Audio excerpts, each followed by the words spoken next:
all the business news stories you need to know about from right across the continent. Let's start with a run through the markets here for you. So green numbers pretty much right across the board. Here's the slightly positive spin on all of this. On a year-to-date basis, the all-share index, the one that tracks pretty much the entire market over in Nairobi, is up actually 3%. Not entirely bad in the larger scheme of things, but still not enough to erase all the losses we've seen in the last 12 months. Now, mobile money overdraft option takes the lending space by storm. And the IMF is warning of serious economic effects of an ongoing US partial government shutdown. Let's start tonight in South Africa, where the Reserve Bank, in a unanimous decision, has held the country's repurchase rate at 6.75%. The Reserve Bank Governor, Lesitja Kanyahu, said that the overall risks supported this stance. We've seen a really massive drop in international oil prices, which domestically have supported two really big fuel price cuts. And we've also seen that the rand was also fairly well behaved. The inflation environment in South Africa has changed significantly. Several months ago, there were expectations of 4 interest rate hikes this year alone. 3 months ago, the expectation was that inflation 2019 would be much closer to the top of the 3 to 6% target.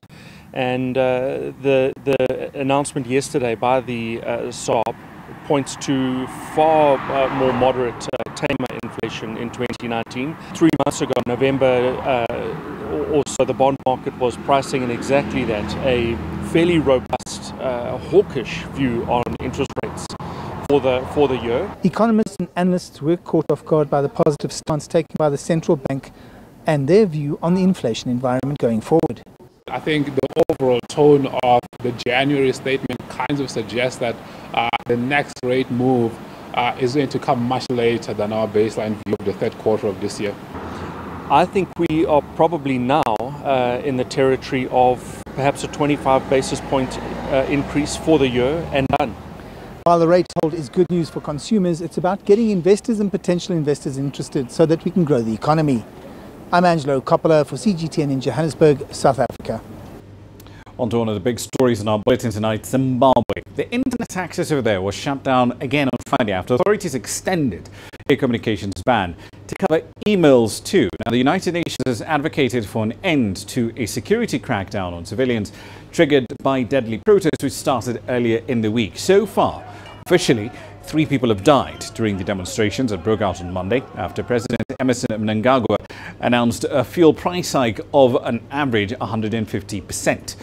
According to lawyers and activists, the death toll is much higher and security forces have been pretty violent. Many Zimbabweans believe the head of state is falling back on the tactics of his predecessor, Robert Gabriel Mugabe, by using intimidation and the tools of state in order to crush any dissent.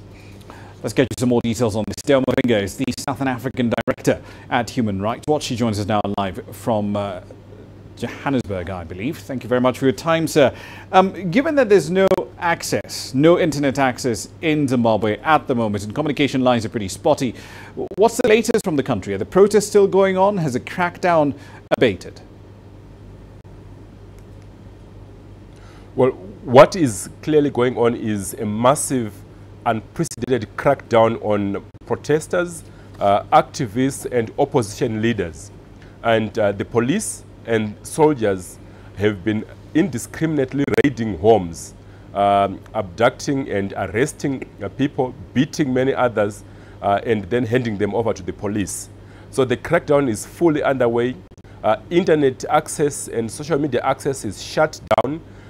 Many people are closed up in their homes, unable to go out, and are running out of food.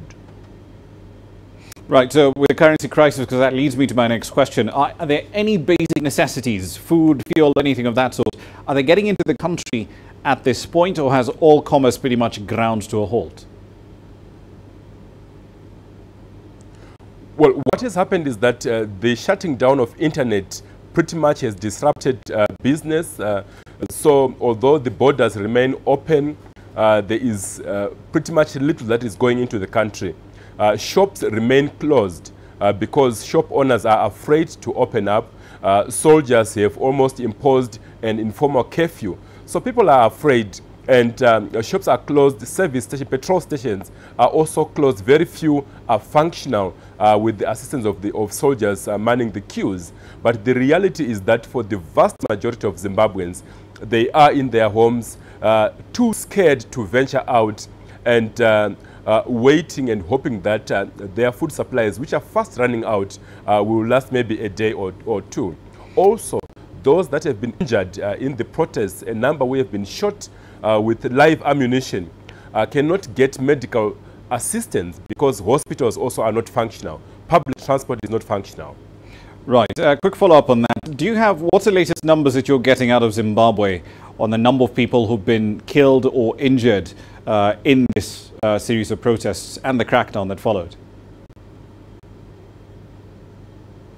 Local human rights groups led by the Zimbabwe Human Rights NGO Forum have said as of today at least 12 people have been killed, and some 68 people have received medical care from gunshot injuries. 242 others have been assaulted, tortured, or have had dogs set upon them, beaten by dogs. We know that 466 people have been arbitrarily arrested and detained and are appearing in court for various trumped up charges, because this was a dragnet operation, indiscriminate, of arresting even people, kids as young as 9 years old, accusing them of having committed crimes. We also have cases of people with learning and mental disabilities being charged with crimes and fast-tracked and convicted and sent to jail. So it is utter chaos. There is no rule of law and respect for the due process of law in Zimbabwe at the moment. Right, so that brings me to my next question. So far, there's really been no serious intervention from the Southern African Development Community, the SADC, SADC. But the longer this economic crisis drags on, can the bloc afford to remain silent? And if they do choose to act, what options are available to them?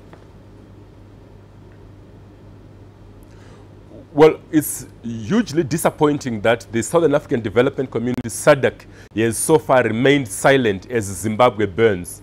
South Africa, Zimbabwe's powerful neighbor, has also largely remained silent. They cannot afford to do that, because if Zimbabwe burns, it can engulf the entire Southern Africa. There is need for urgent intervention for these regional leaders to talk sense into the leaders of Zimbabwe. Also, surprisingly and sadly, the president of Zimbabwe, Emmerson Mnangagwa, is out of the country on a 5-nation visit to Russia, ending with Switzerland, Davos, where the World Economic Forum is taking place. We believe it is important for Mnangagwa to return to Zimbabwe to help find a solution, talk to the leaders of civil society, of the opposition, of business and churches, to find a lasting solution to the crisis in Zimbabwe, which is both political and economic. Indeed. Dewa Mavinga there from Human Rights Watch. Thank you very much for your time this evening, sir. Appreciate it. Now, let's focus on the credit market, or rather one product in the credit market in Kenya. In just 8 days, count those, 8 days, Safaricom has secured 1 million new users for its new overdraft feature on the M-Pesa platform. Kenya's biggest single telecoms operator has surpassed its CEO's expectations, Bob Collymore, by hitting that target. Take a look. It was started 11 years ago as a service by Kenya's biggest telecom operator, Safaricom, to enable unbanked Kenyans to transfer money via mobile phones. M-Pesa now offers loans and savings in partnership with local banks, as well as merchant payment services. Safaricom, partly owned by South Africa's Vodacom and Britain's Vodafone, launched the new overdraft feature called Fuliza early this year. Turned out we got the million by day 8. And by day 8, we had lent about $10 million. Now I think we're probably at about $15 million that's been loaned out. So really exciting product, you know, quite creative. But if you look at it in the scale of things, you know, it's just like an evolution of what we've done before. But clearly it meets a very latent demand. Fuliza is underwritten by Kenya's lenders KCB Group and CBA Group, which already had partnership with Safaricom to offer short-term loans on M-Pesa platform.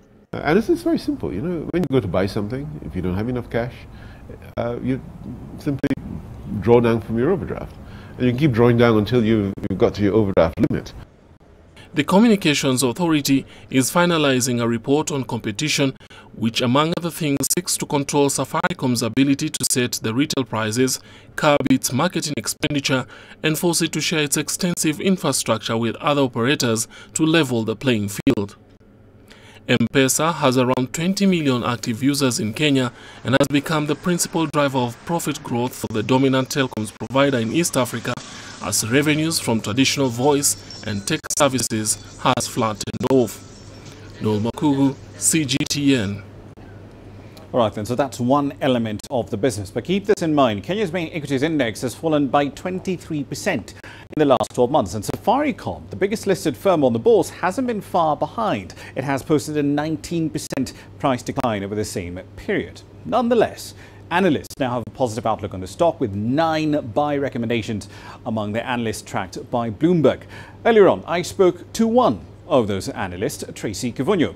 I started by asking her what are the key regulatory and tax risks that investors have to be concerned about with respect to Safaricom. So the proposed regulations, strongest of which was proposing that Safaricom should not replicate any sort of services that cannot be reasonably replicated by another operator. Right. That would essentially mean that Safaricom is pricing at the lowest profitable level, meaning that it would have to increase its services across for Airtel and Telcom, for example, to be able to be profitable. Looking at their books, they made the fastest growing cash cow, at least at this point in time. The fastest growing revenue lines would be the data end and the mobile money side, yes. M-Pesa. So if to the extent that these price controls on the wholesale end might apply on voice and text, it's not really a threat, is it? Because that wouldn't really touch their cash flow that much. Not for voice and text, but it wasn't clear whether data will be impacted as well. So that's a big unknown. That would be big, because data affordability is an issue, which is why you've seen a lot of price wars corresponding with an increase in usage. So if you increase the prices, you're making it uncompetitive for the sector, and also usage will come down. Right. That would be negative for Safaricom. But haven't data prices, or generally speaking, haven't they essentially been trending downwards over time? Couldn't the argument be made to the regulator to say, well, you know, the market's doing its job, data prices are falling, why intervene? Exactly. And in fact, that's why we would be very happy to hear a story of Airtel and Telcom margin for a Safaricom investor, because it would communicate that you have a stronger competitor in the market, and with the price was seemingly eating into Safaricom's data market share, Safaricom will be able to make a case that actually it's a competitive market and the regulator does not need to step in. So in this sense, we could say that the merger, if it happens, because it's still in talks, so in this sense, we could say that actually having a duopoly would not necessarily be a bad thing. No. I think consolidation is in order, because if you even look at how Telcom's market share has evolved over the years, even before Helios entered, it seemed that it was really suffering. It seems that a two-player market is what Kenya needs. We've covered some of the regulatory ends of it, but what about the risk that some have posited that perhaps you might actually need to separate Safaricom? So you split its telecommunications business, quote unquote, from its mobile money business, because now that's turning into a juggernaut all of its own. And there are also questions around dominance in that particular respect. Is that also a serious risk that we should be taking seriously? For now, I don't believe that's a very serious risk, because even separating the businesses will not fundamentally change the leadership or how the services are run. These are Vodafone-owned entities and will continue to remain so, be it separate or together. So what I think is the biggest risk now, regulatory-wise, would be taxes. Obviously, we've seen a lot of revenue coming through M-Pesa, and I would expect there would be, if there's any government constraints on revenue, they would move to tax excise on mobile money transfers. But can they push it beyond what they did in the last Fananta? Because I mean, that by itself was already relatively high. Not really, seeing that it moved from 10 to 15%. I would say there's still some legroom for that to grow if they wanted to. And the issue is that affordability is becoming an issue for the mobile money services, because now M-Pesa has become part of the ecosystem. So we are going to also have to start having discussions of, is M-Pesa affordable for Kenyans? will they be able to actually use it 5 years from now with these charges? Because it is, would I be correct in saying that it is to some extent systemically important just by virtue of its size, because it handles trillions of transactions every year? Exactly. And now we're not just seeing it in person-to-person transfers. You're paying for your bills with it. You're paying for government services with it as well. So it is important for Kenyans to have access to the service. So I would say long-term pricing risk would be one of the regulatory risks I would price. Where's the pain point as far as taxes are concerned? Because presumably we've got this 2.6, maybe 2.7 trillion shilling budget that's coming in, looking at the budget policy statement, the draft one anyway, in June. And if that is approved, that's going to require some sort of tax hike at some point. So what would be the ideal tax rate to hit that delivers a sort of revenue bump, but doesn't at the same time constrain the use of mobile money, at least with respect to M-Pesa? That is difficult to say, but I would say if government is looking for an immediate hike in taxation, there will be better place to increase the corporate tax rate, but that also will be very negative for the sector.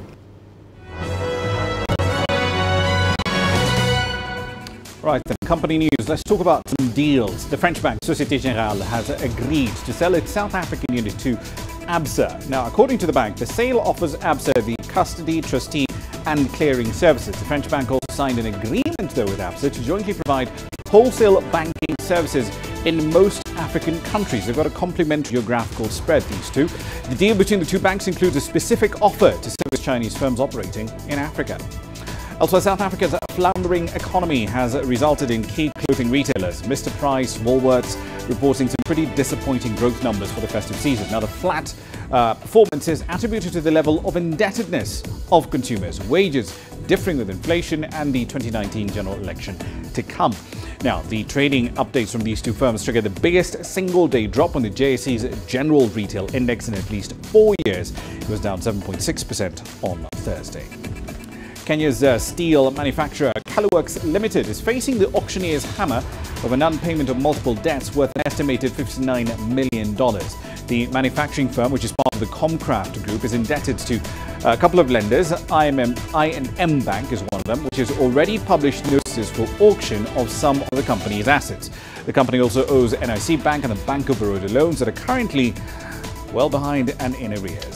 And finally, Nissan and Mitsubishi have diverged at Carlos Ghosn, the chairman of the group, received improper payments totaling $8.9 million. The former chair of both companies has been detained by authorities in Japan since November on charges involving financial crimes. Ghosn is accused of understating his pay for 8 years and having shifted private investment losses temporarily onto Nissan. The claim follows a joint investigation by the two companies. That's a run through your headlines.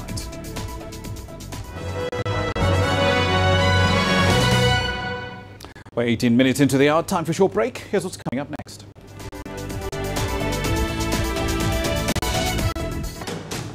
We'll look at how Egypt is preparing to cash in on hosting this year's edition of the Africa Cup of Nations. And another year and another set of proposals to unlock credit flow to the private sector in Kenya. We'll be examining those proposals in details when we come back. The world economy as we know it is about to change. Global business reports highlight emerging markets, developing countries, and dynamic sectors worldwide. We feature top analysts and newsmakers to provide perspectives on every facet of business. From an on-the-ground perspective, we provide you with balanced and objective assessments. Fast, sharp, and insightful. Global Business. Only on CGTN. Every story starts out like this. Okay. We'll head up now. But beyond the rush of the numbers, there's always a more fundamental question. What happened? Who has been affected? When market-moving decisions are made, who's responsible? And why? Let's get some reaction on ground. Joining us in Johannesburg is Hello, Nairobi. This is how all stories begin. See how they end. Only on Global Business.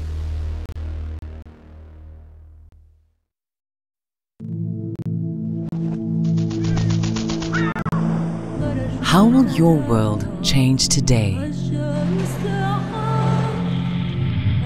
What happens here? What happens there?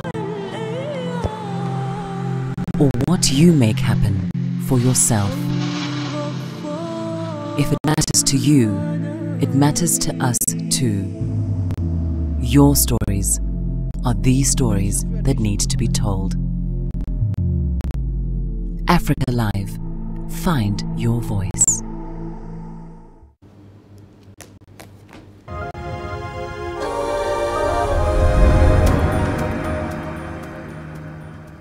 Welcome back to the program. Now, Egypt has been selected to host this year's edition of the African Cup of Nations. The 7-time champions beat South Africa 16 votes to 1 at the Confederation of African Football's Executive Committee meeting.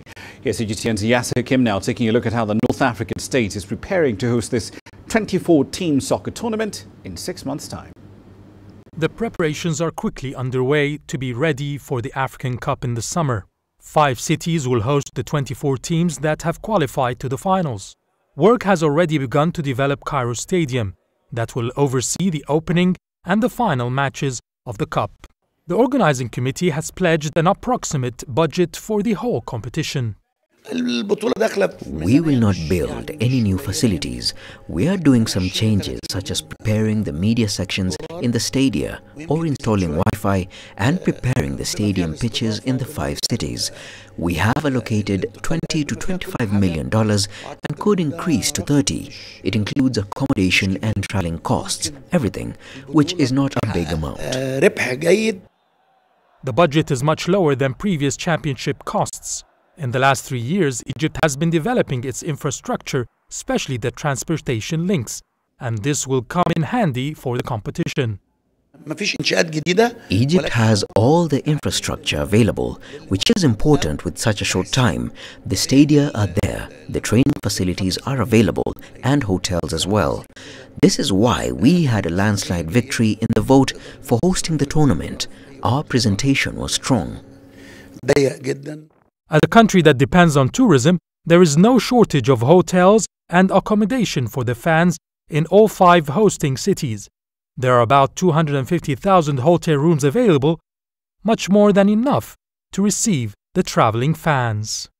Egypt had hosted the African Nations Cup 4 times before, and the organizers have the confidence they can deliver a good tournament in the short time available and the least possible expenses. Yes, Hakim, for CGTN, Cairo.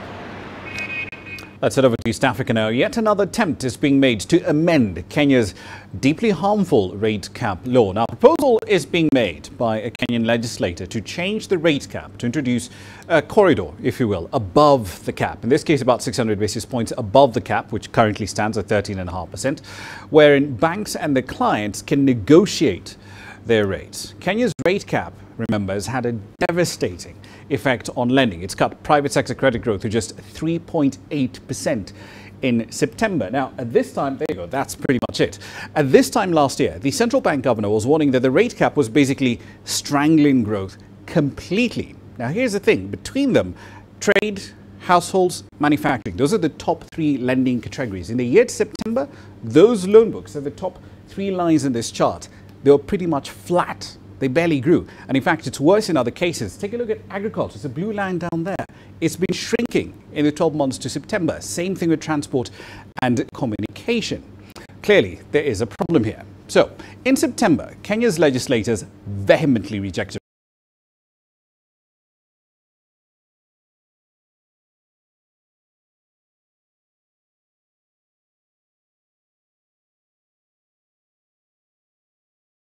proposals to entirely repeal the rate cap, despite the collapse in lending to the private sector that you've just seen.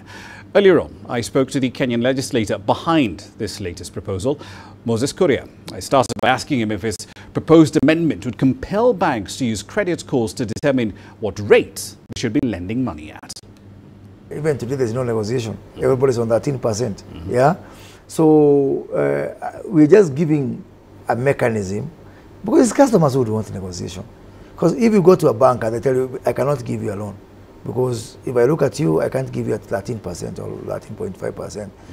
But the customer says, but I'm okay to pay 15% if you think I'm not that qualitative. So it is both ways, because negotiation is the act of going to the bank to look for a loan. It's a negotiation.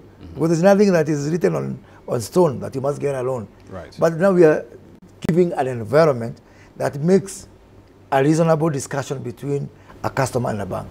Is that, again, I'm going to the drafting side of it, will that bill compel banks to use an individual's credit score as a first port of call to determine whether or not they should actually qualify for it? You cannot compel, because even today you cannot compel.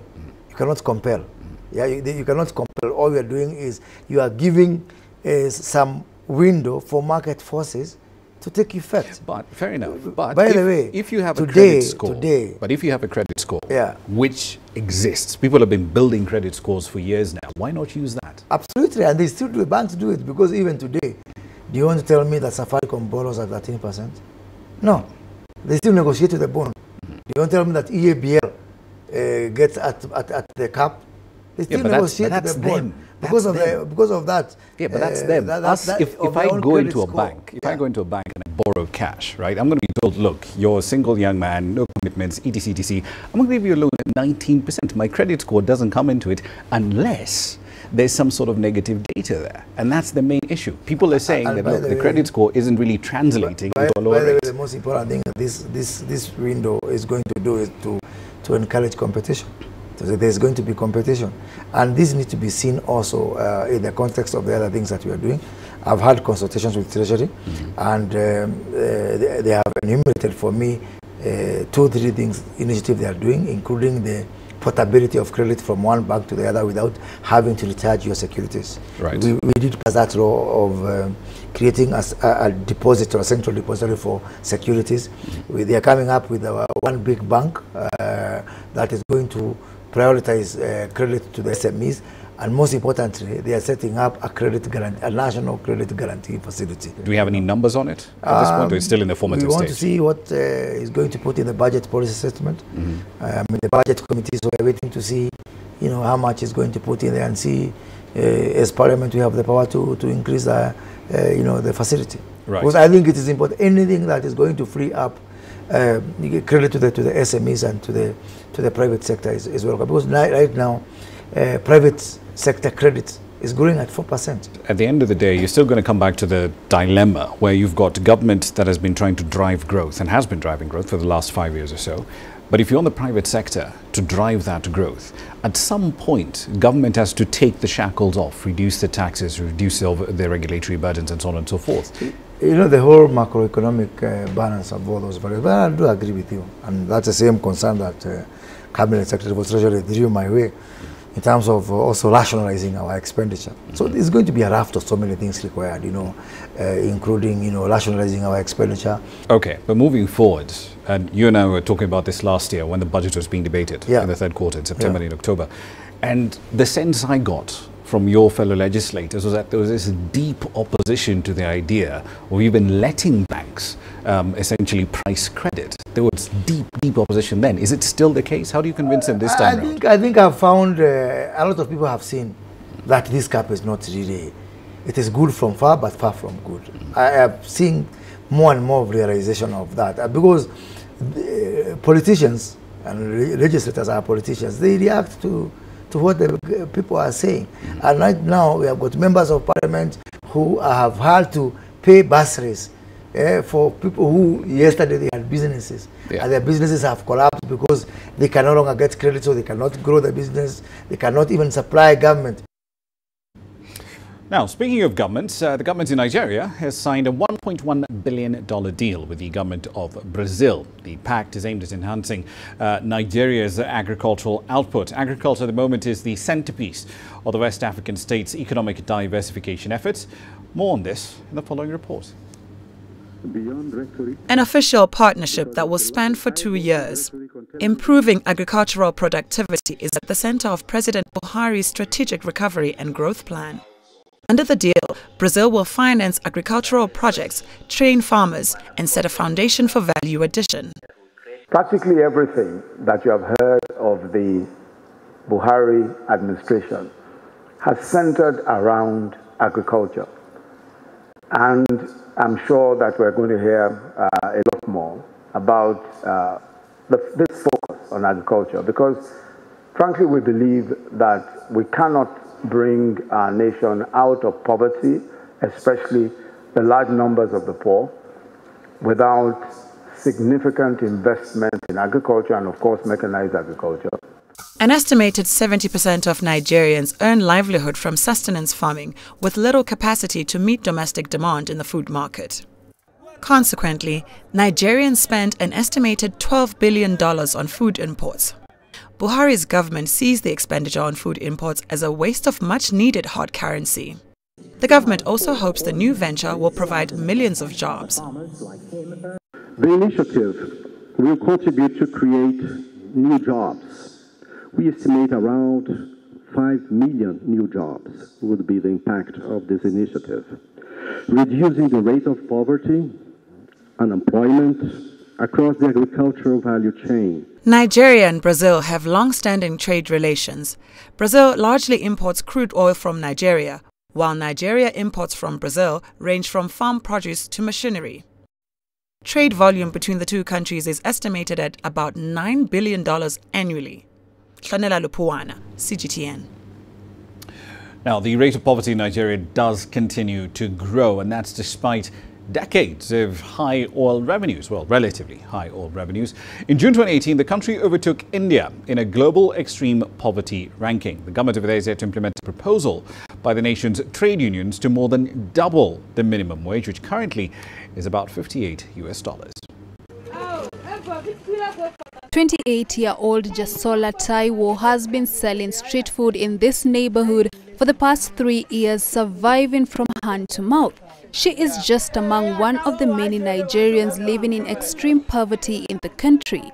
Nigeria's Labour Congress has spent the recent months trying to convince the government to hike up the rate of minimum wage in the country.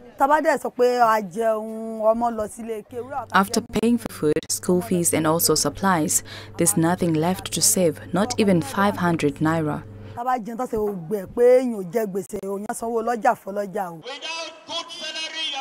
The union is seeking for a baseline of around $98 in minimum wages. This follows the government initial decline of about $164. The current level of minimum wages in the country stands at $58. To put this into perspective, a sack of rice, one of Nigeria's staples, goes for about $58. Considering the plights of states, of workers in the country, especially the local government staff, state government staff, it should not be a thing of debate over this increment. We expect the government to push up and bring up a tangible increment. Analysts say poverty in Africa is increasingly becoming concentrated in only a few countries. These countries are also some of the fastest growing populations in the world. They project that by 2050, more than 40% of the world's extremely poor people will likely be living in two countries, that being the Democratic Republic of Congo and as well as Nigeria. Dina Matengo, CGTN. It's about 18:30 GMT. Time for another break. Here's what's coming up next.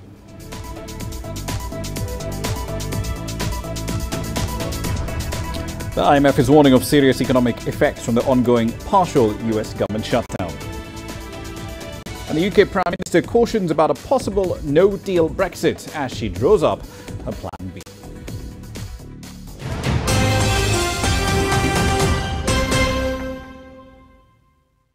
Business in Africa is at the crossroads. We celebrate those who are adopting and thriving despite the challenges, from grassroots to big businesses. Global Business takes you along for the ride as we track the making of a giant. Only on CGTN.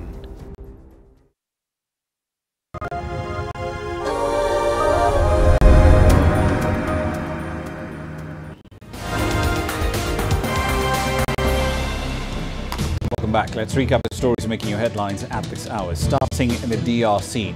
The Democratic Republic of Congo has rejected a demand by the African Union to delay announcing the final results from its presidential election. Now, the AU's raised concerns over the manner in which the election was held.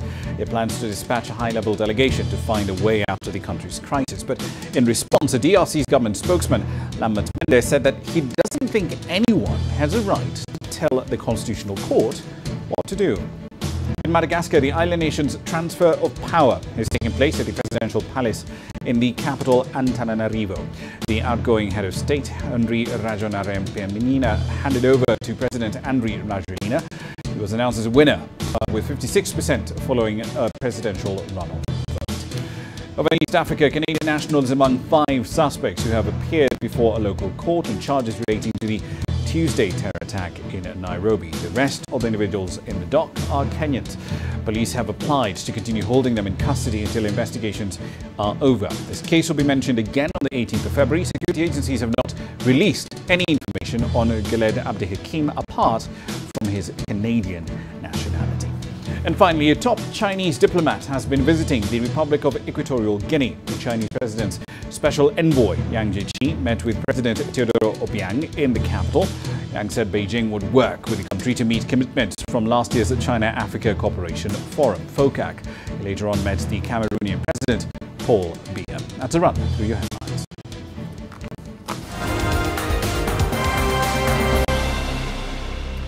Right then, matters further afield now. The IMF is a warning of economic damage from the US government shutdown if it drags on for much longer. The temporary closure of part of the government is now on its 28th day. It's left 800,000 federal workers nationwide without pay. The organization is calling on American authorities to pass a funding bill that can reopen federal offices. It is due to release a quarterly update of its World Economic Outlook fairly soon. Some economists say that the shutdown could trim 1/10 of a point off US GDP in the first quarter.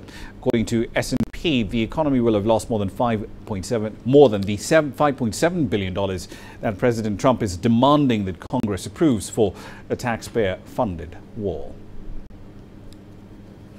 A wall, of course, that you will recall he said Mexico would be paying for.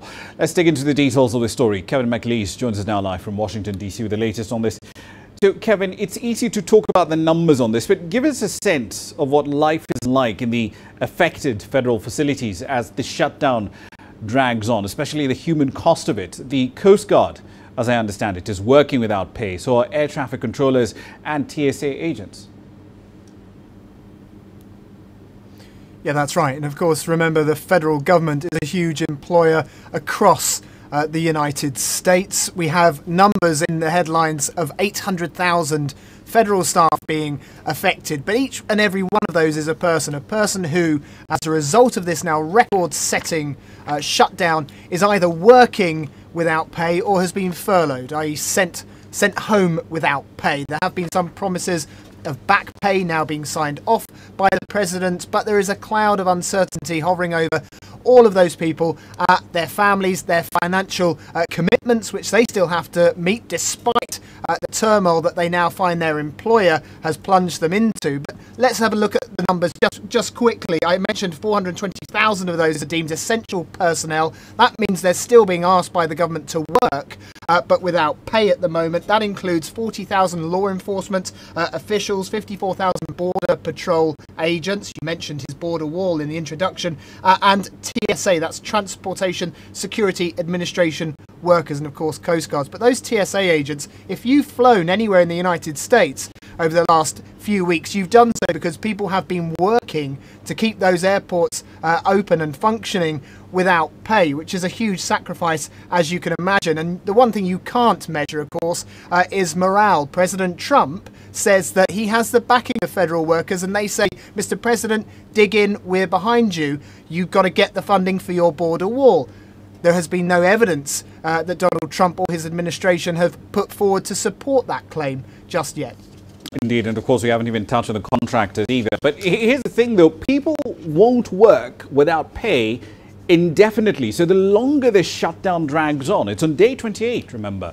What is the worst case scenario here for the US on fronts like air traffic control or internal security for that matter? Yeah, you've hit upon the key point here. This is uncharted territory at the moment. We just don't know what the trickle down, what the wider impact will be of pulling these members of staff out of their agencies. Those agencies either running on a skeleton workforce or not at all. There's a number of them that you can pick the phone up to, and it will say, "We don't know when we'll be reopened. We're currently furloughed due to the government shutdown." But it doesn't just impact those individuals trying to pay their mortgages, pay back their debts, etc. and so on, put food on the table, basically. It also impacts those communities. We're not just talking about Washington, D.C., we're not talking about major cities, we're talking about small communities, states that rely heavily on their federal workforce and that federal employment. There's a knock-on effect. Even in D.C., you've got food trucks lining the streets where we have all those museums which are now currently shut down because of this shutdown. The people there say they're not getting any customers. I got in a taxi that was parked beside the White House just a few days ago, and the guy driving said, "You're my first customer for 3 hours." That is unheard of, but that is the real impact being felt. Indeed. So one last question for you, Kevin. The Senate, as I understand it, was due to reconvene today, but focusing on the Republicans, especially in the Senate, why haven't they broken ranks with the president on this issue? What is the incentive they have to stick with Donald Trump? You're absolutely right. There's been a deafening silence from this Republican Party, especially in the Senate. The Senate, where they hold the majority, they grew that majority in November's midterm elections. The guy at the helm there, Senator Mitch McConnell, has been very conspicuous by his absence. He's being referred to on social media as, a phantom. No one can locate him to ask him, what his position is, why he won't entertain reopening the government. It's basically being seen as Republicans siding with the president's hardline immigration policies. All of this shutdown, which began back 4 weeks ago on the 22nd of December, stemmed from Donald Trump's desire to see $5.7 billion rolled into the next spending bill that he can spend and devote on his plans for a border wall along the southern border with Mexico. The Democrats say, we're not going to give you that. It's as simple as that.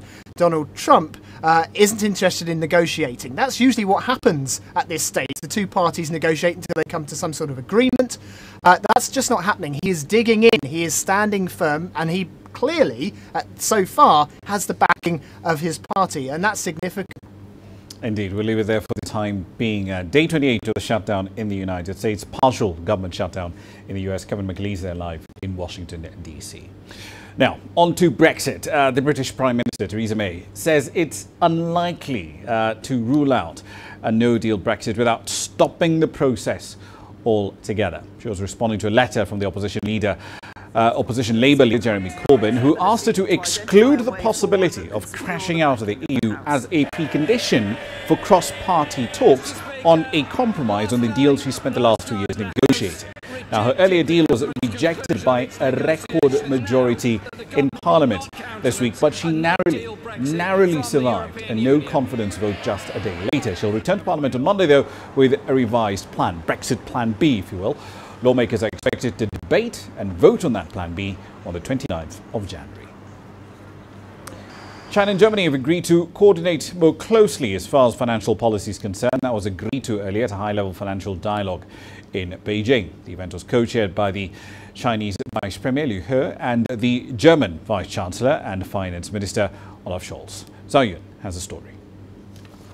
Moving towards closer coordination, Chinese Vice Premier Liu He said that this is the country's first high-level financial dialogue since China and Germany formed new governments.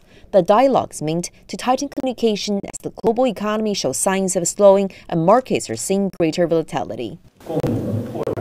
We have agreed to ensure an unbiased and open market environment, a stable institutional framework, and reduced barriers for market access to bring about tangible improvements to the business environment. German Vice Chancellor and Finance Minister Olaf Scholz says that Germany is willing to cooperate with China. He emphasized the importance of reciprocity in terms of market access for banks and insurance companies. He also said that amid the global uncertainties such as Brexit and trade disputes, multilateralism is key. To deal with those challenges, both sides have agreed to support multilateralism. It would hurt the interests of other countries if one country were only to care about its own interests. Therefore, we believe cooperation and mutual trust are important in our relations. During the dialogue, China and Germany also signed MOUs on central banking and financial regulation. The financial dialogue is one of the three major dialogue mechanisms between China and Germany, and the enhanced communication and cooperation brought by this dialogue is expected to contribute to global policy coordination as well as inclusive economic development. So, CGTN, Beijing. Now, the race to deliver a lot more electric vehicles is still continuing. Ford, Volkswagen, Cadillac, they're all committing to produce a new host of car models, most of which are electrified in coming years. But the question is, are countries ready for an EV majority fleet? Here's CGTN's Dan Williams with the details on what's hot tonight. The Detroit Auto Show has featured the launch of some breathtaking new vehicles, from huge trucks to some of the fastest production cars ever made. But much of the buzz has centered on cars that are not even here. Many of the main automakers are on the verge of releasing a number of new electric vehicles. Cadillac will launch its first EV in 2021. Lincoln and Ford are promising electric options on their upcoming models. Volkswagen's ID. Cross will go into production this year.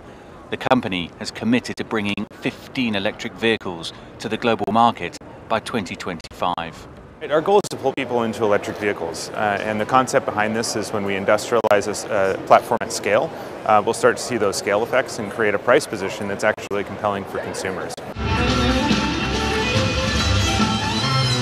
The only EVs launched at this show were concept vehicles, such as the Ontrons from Chinese automaker GAC and Nissan's IMS. Although Infinity's first electric vehicle effort, the QX Inspiration, failed to make it onto the stage at launch. You can't see it, but it is here. The company is promising an electric production model in the near future as it targets the China market. I think there's a lot of energy towards EV. All manufacturers in China, including the Chinese manufacturers, are really going full speed on electrification and EV specifically.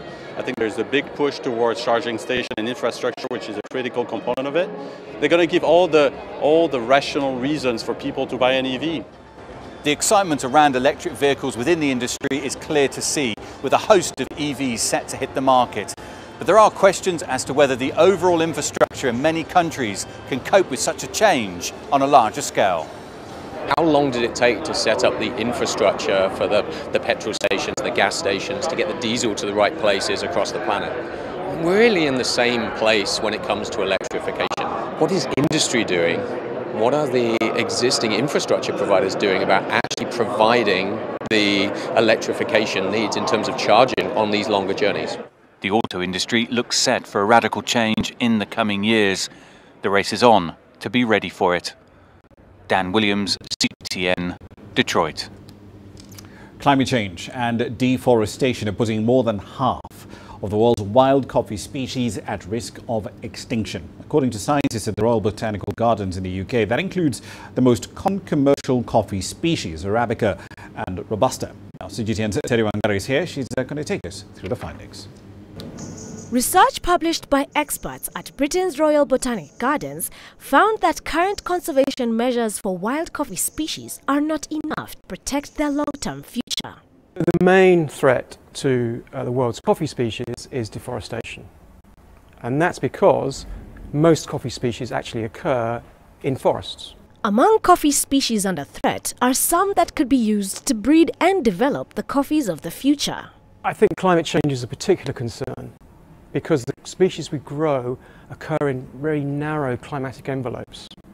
That means that as the climate changes, as temperatures increase and rainfall decreases, the suitable area for growing those coffee diminishes.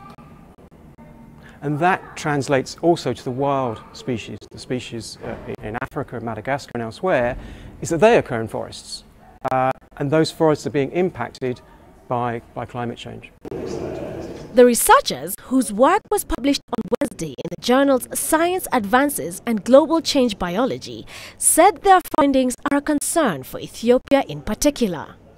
Ethiopia is the natural birthplace of wild Arabica coffee and Africa's largest coffee exporter. Around 15 million Ethiopians are involved in coffee production, and annual exports have an estimated value of $1 billion. So you might say, so what? It's only a drink. Well, it's a pretty important drink. For producing countries, it's particularly important. So there are many tropical countries which depend on coffee for their majority or the bulk of their export earnings.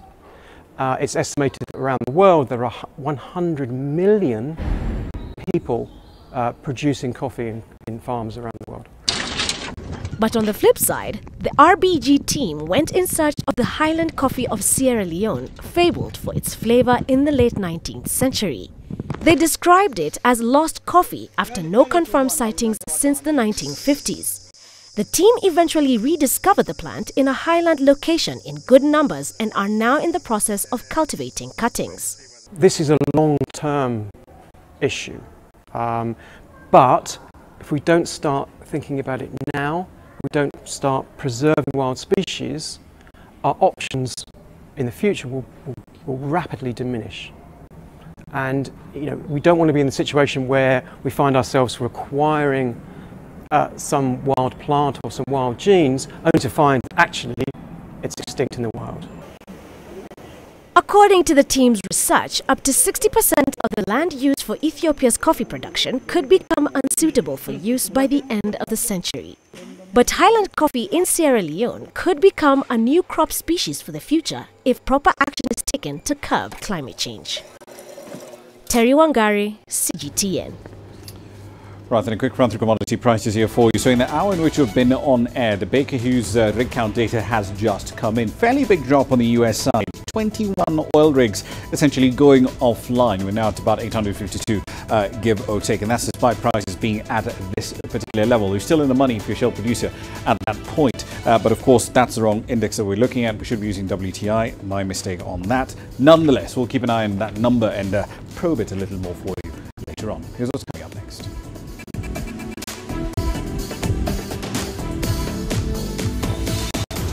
An innovative portable ultrasound gadget is transforming healthcare in rural Uganda. We'll take a look at that when we come back. Images may appear to be identical, but looks can be deceiving. The difference is not always obvious. It has to be discovered. There are always different sides to a story. We put the focus on the details.